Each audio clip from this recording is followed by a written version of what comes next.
नओं देरो शहीद ज़ुल्फ़िकार अली भुट्टो सोटगढ़ी खुदाबख्श भुट्टो जो रहवासी वडेरो अख्तियार अली खान भुट्टो जी ज़मीन जे कदे सैदो देरो जे ॻोठ बाग खान गोपांग में आहे। सर्वे नंबर 385/89 आहे। रिवेन्यू अमलदारनि जी नाइंसाफ़ी ख़िलाफ़ अख्तियार अली खान भुट्टो जे साहबज़ादे रेस आदिल मंसूर खान भुट्टो मीडिया ऑफिस नओं देरो में पहुची एहतजाज कंदे चयो आहे त मथे ॻोठ में असांजी ज़रिए ज़मीन आहे जेका असां केतिरनि ई सालनि खां आबाद कंदा अचूं था। उन ज़मीन जो रिकॉर्ड भी असांजो आहे। कुझु शरपसंद अयाज़ भुट्टो, फियाज़ भुट्टो, कामरान भुट्टो उन ज़मीन ते कब्ज़ो करणु चाहिनि था। धीअ जो तपेदार नदीम चनो भी उन्हनि सां बिट बणियल आहे। असां अहिड़ियूं शिकायतूं लिखत में असिस्टेंट कमिश्नर रतो देरो गोसबग जतोई मुख्तियारकार रतो देरो अब्दुल समी लूर के करे चुका आहियूं, पर दरख़्वास्तुनि ते अमल नाहे थियो।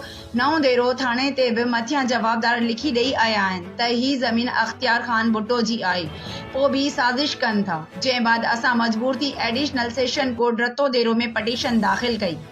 कोर्ट सगोरी में यकीन आहे त असां सां इंसाफ़ थींदो। हिन चयो त मथियां मुख़ालिफ़ मूंखे ऐं मुंहिंजे भाइरनि खे मौत मार धमकियूं ॾेई रहिया आहिनि। असांखे को बि नुक़सानु पहुतो त मथियां माण्हू ज़िम्मेवार हूंदा।